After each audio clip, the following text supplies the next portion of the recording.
Yeah, these are the kind of live questions.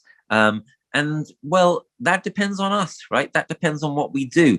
The responses of the 60, 70, 80 people who are on this call here this afternoon will play a part in determining how that question plays out, and the ripples out from those.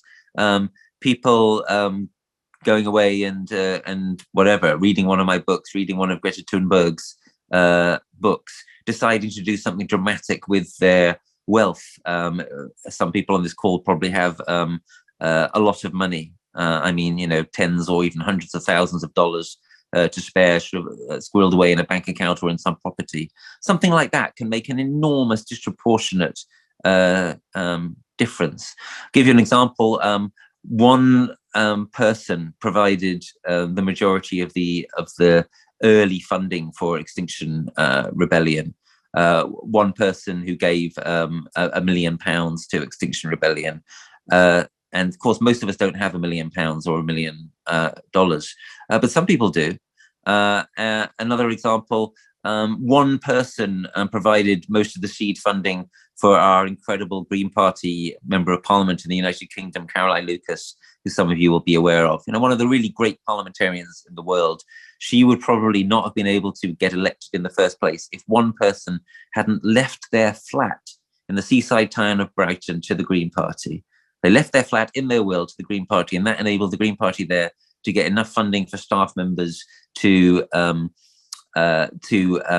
get themselves into a position whereby at a couple of elections later, they got Caroline Lucas elected. And she's had a transformative effect on the British Parliament and to some extent on British politics. So I said earlier, it's not really about individuals, it's about what we do together. But what I'm doing with these examples is just bringing to your attention that, well, sometimes even just one person can make an incredible difference, let alone when we start to join up. When there's 2 people or 5 people or 10 people or 100 people or 10,000 people or 100 million people, and that's the kind of direction we need to be heading in, doing something together, all pointing in the same kind of direction, even if what they're doing is very, very different things. So that is how I see the coming period. Am I intellectually optimistic? No.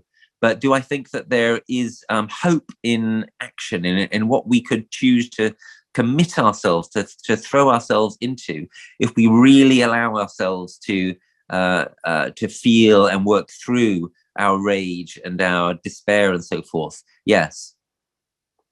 Are there any countries or organizations in the world that you see are doing great things to solve the climate crisis?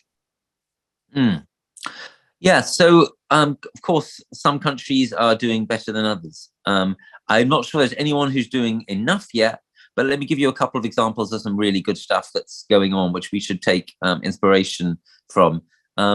New Zealand, which did a tremendous job of preventing deaths in the pandemic, the COVID pandemic, by the way. They're, I think, the only country in the world which had lower than average mortality during the COVID period. New Zealand was also the same government, the Jacinda Ardern government, brought in a policy which moved New Zealand away from the pursuit of gross domestic product, so-called economic growth, right? The endless pursuit of economic growth. I spoke kind of obliquely in my lecture a couple of times about underlying causes of the crisis. Surely one of them is the drive for endless economic growth. That's crazy. It has to come to an end. Well, New Zealand are trying to encourage that process along. They have substituted alternative measures of genuine well-being for the pursuit of GDP, and that's a very exciting precedent. There's 1 or 2 other countries that have done the same, such as Bhutan, a tiny kingdom in the Himalayas. A very different example is Costa Rica. Costa Rica is inspirational in so many ways, most crucially perhaps in the current context because of the way in which Costa Rica has done an incredible job of restoring its biodiversity. Enormous semi-natural reforestation, rewilding, which has put nature in a far better position in Costa Rica than it was a generation ago. In countries like ours, the UK or the USA, we really ought to reflect upon this because we're actually quite nature denuded countries across most of our territory. It's shocking to when one realizes how much nature we've lost compared to what was the case 100 years ago, let alone 1,000 years ago. So Costa Rica is a very inspiring example of what's possible vis-a-vis biodiversity. The European Union has made some good strides forward vis-a-vis climate. They've done some good stuff vis-a-vis renewable energy, for example, although there are some wrinkles there. The EU has been far too pro biofuels and biomass, which mostly is actually quite environmentally damaging and dangerous. We now realize, if it's done monoculturally, if it's done on a large scale. But compared to the US or the UK, the EU on balance has done quite well in relation to climate type stuff. So there is no country which has made it, but there are countries we could and should take inspiration from. But as I've said earlier, really, for many of us on this call, it's going to be less about things at the country level and more about what we can do at the sort of intermediate level, at the level of civic society, at the level of being part with others in change in our workplaces, in our communities, and so forth. Okay, I want to turn this over to one of our audience members. David, go ahead and please state your name, where you're from, and ask your question. Yes, my name is David. I'm from the Washington, D.C. area, and I appreciate you letting me participate, and I appreciate the presentation. Anyway, it's not, I don't have so much questions, but just some comments that I think might be helpful.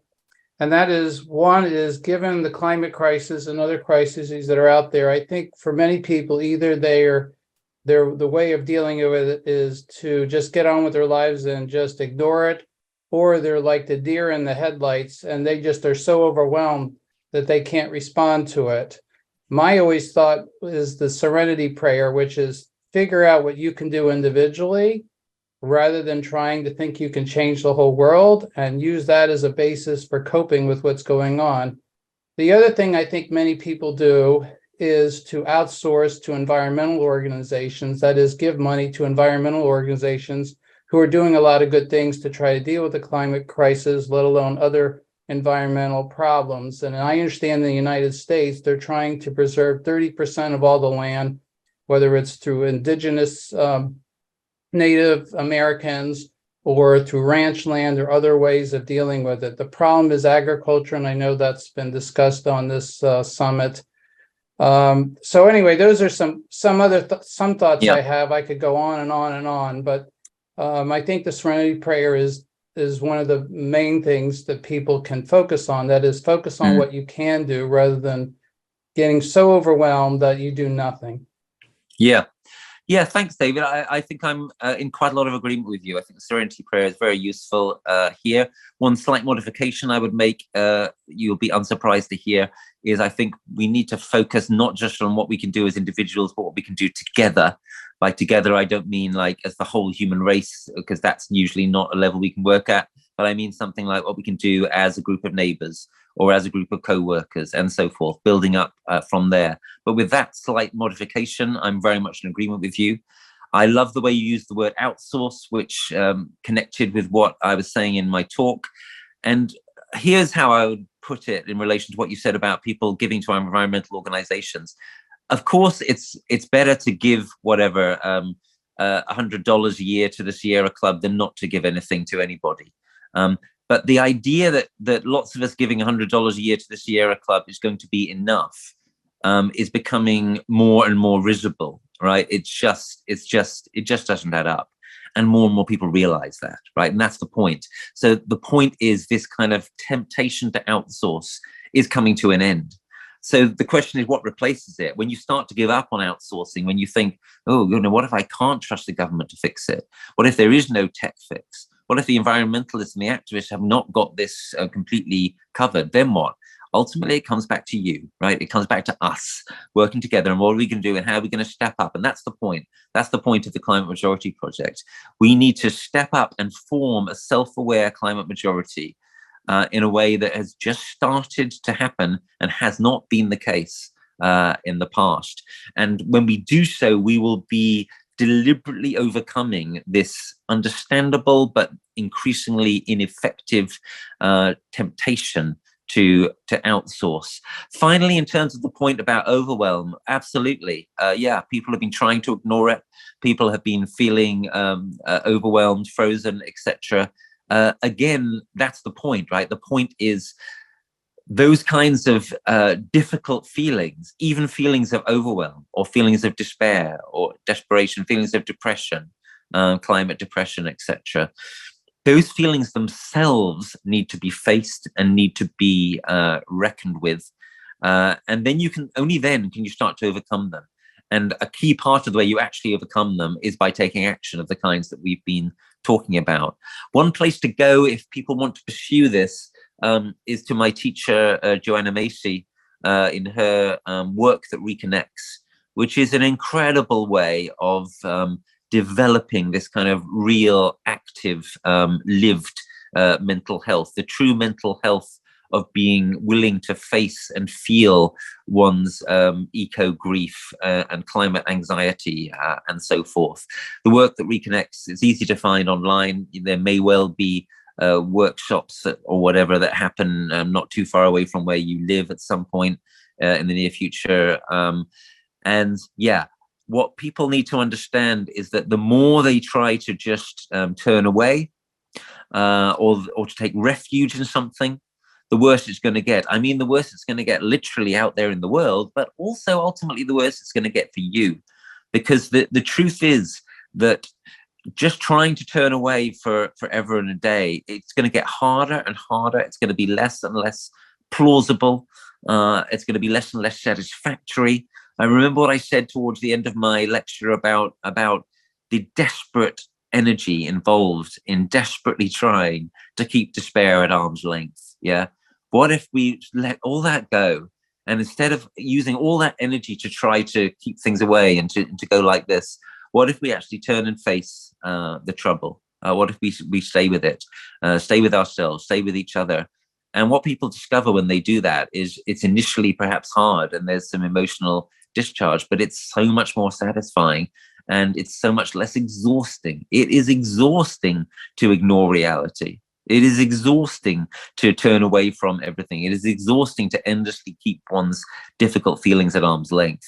So I'm actually offering a form of relief here, if you will. And one final way to put this is that those of us who are really feeling it, those of us who are assailed by these difficult dreams or whatever it might be, as I certainly have been, we're actually the lucky ones because we're going through the difficult part of the experience now while things are still relatively kind of together.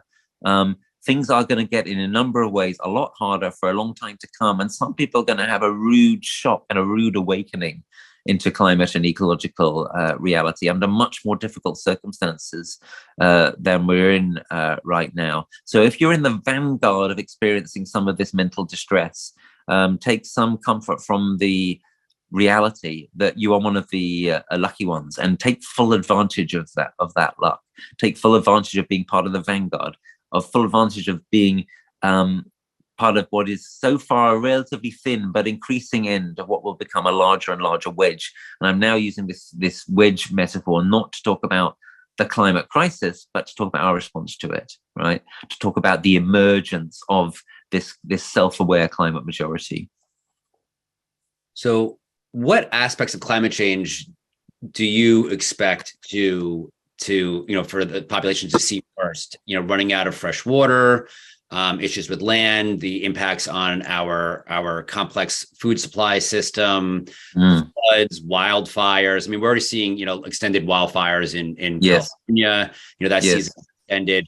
What are you expecting to kind of get progressively worse that we're going to see, and it's going to become life as we know it?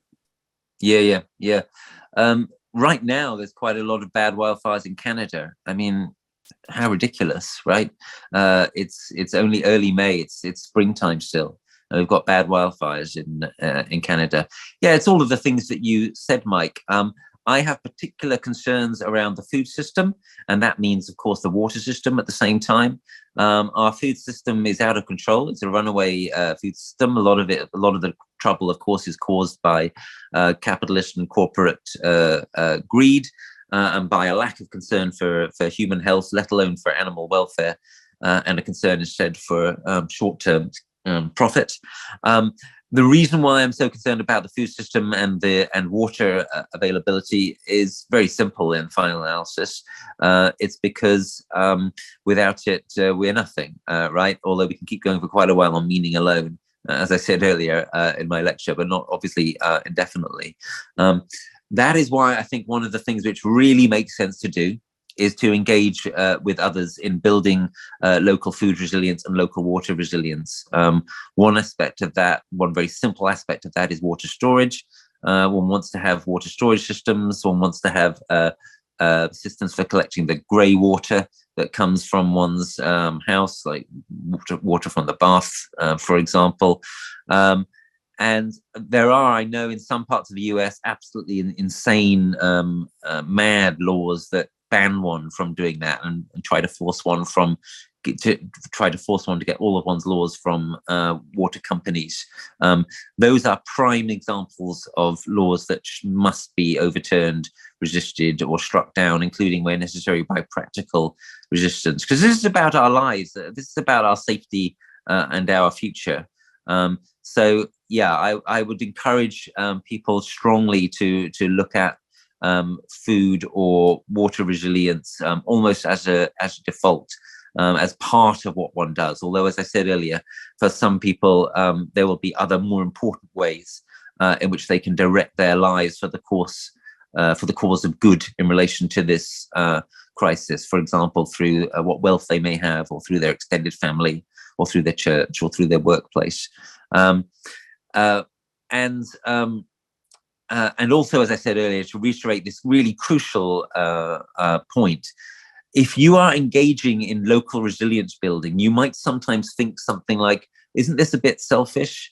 Isn't it a bit selfish of me to be looking after myself and looking after my family and my neighbors even in this kind of way? There's an important sense in which it really isn't selfish. One obvious sense in which it's not selfish is it means you are becoming less of a burden potentially on others. But the really important sense I want to draw attention to again, as I described earlier, is the sense in which when you are engaging in physical or psychological resilience building, when you are engaging in community preparedness, you are engaging as a foreseeable byproduct of this in helping to wake up everybody else. And that is, if you will, a community service. That is a sort of national service or social service.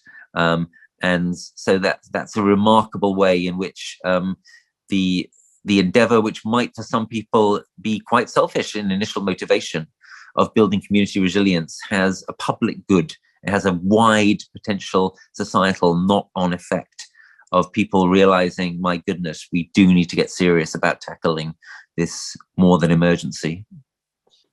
So Michael Moore came out with a documentary not too long ago on the climate and how a lot of the technologies that we're using, that we're deploying in order to prevent this impending or ongoing climate crisis are actually contributing to it, such as mining for rare metals for the cell batteries. Yes. Or for solar, as well as how destruction of natural habitats in that process, including these 500-year-old Yukon things, that the rare metals themselves are extremely toxic.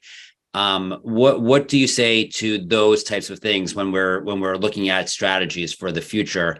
How do we take into account the impact of those changes? And are these done in good faith, or are these actually are people just trying to profit off of the fix, if you will?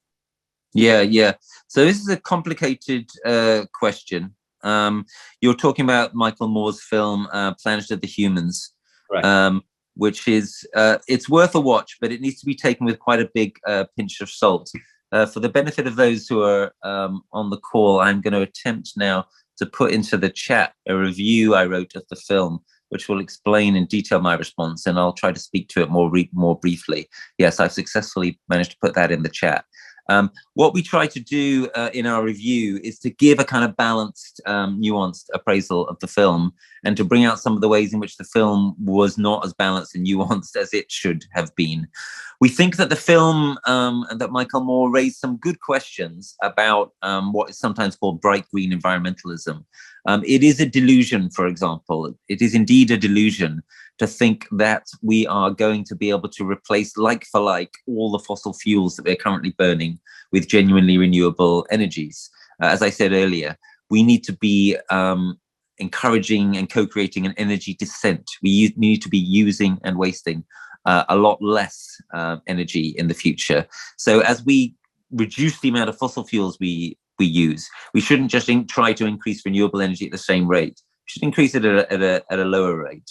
And use less energy as a whole. And one of the reasons for that is if we try to replace fossil fuel energy like for like with the same amount of renewable energy, it will be enormously damaging for the places that get mined, including, for example, the deep sea floor. So that is an essential and important indicative truth at the heart of the Michael Moore film, Planet of the Humans. But as my colleague and I say in our review, which I just put in the chat, we think that there are a lot of problems with the Moore presentation. Some of his data is out of date. There's too much kind of negativity about some of what is happening with solar power, for example, which can be very positive, and the technology is continuing to improve. So, long story short, I think it is not true to say that what Michael Moore has done has sort of undermined the idea of a green transition. I think what is true to say is that he and his colleagues have successfully raised some questions about how we undertake this transition. We shouldn't try to keep an economy going at the same scale as our current economy, only renewably energy funded. We should be thinking not just about the humans with whom we share this planet, but the other beings and the ecosystems. As I said in my lecture, if we're not taking ecology just as seriously as climate, then we're not really paying sufficient attention, and that's what we need to do. So, where does animal agriculture and in response environmental veganism fit into the climate majority's strategy? A lot of, obviously, if there's the 10% rule where if you eat just the plants that the animals eat, you get 100%, but then if you eat the animals, then you're only getting 10% of that original food. Mm. So where does that fit into your strategies and personal accountability? Sure, yeah, and perhaps this is a good question to end with, because obviously it's a question that ties a lot of this all together, themes of mental health, physical health, planetary stewardship. So let me seek to give you a fair answer. So in the Climate Majority Project, we do not have a kind of absolutist insistence on being plant-based. But what we do think is that there is, as you said, Michael, a strong case for the pendulum swinging far more towards being plant-based than it currently is. In particular, we need to, bring to an end as soon as possible industrialized animal agriculture. And we need to reduce drastically the amount of animal agriculture overall. And we need to reduce drastically the amount of industrialized agriculture overall. So in other words, one thing we want to suggest is missing from some parts of the vegan movement is an awareness that industrialized plant-based agriculture is still enormously harmful, including to non-human animals. For example, all the rodents that are destroyed by the ploughing of fields where grains are harvested, even if those are harvested for human consumption. Basically, what we want to encourage is a nuanced, sensitive, evidence-based debate here and a precautionary attitude. We suspect that there may be a place for continued use of some small-scale mixed agriculture, that there's probably an important place for animal manures, for example, in terms of enrichment of soils. And we think that a kind of absolutist position of the kind that seems to have been argued for recently by my friend and colleague George Monbiot is perhaps not the most helpful. But what is absolutely clearly needed is a drastic reduction in the burden which our runaway food system is placing on the planet. And there should be room for a really kind of strong confluence of human health, animal health, and well-being, and planetary health. And that's certainly part of the balance which we're hoping to contribute towards, and I hope that strikes a chord with everyone who out there listening to this, who's probably trying to contribute to it too. Great, thank you. I think that is the perfect place to end this this session. I really appreciate it. This information has been very invaluable. Before we end, I'd like to open up the mics and let the audience thank you for all this information that you've provided us. Thank you. Thank you. Thanks, folks. Great lecture. Thank you. Thanks. Country, 10:36.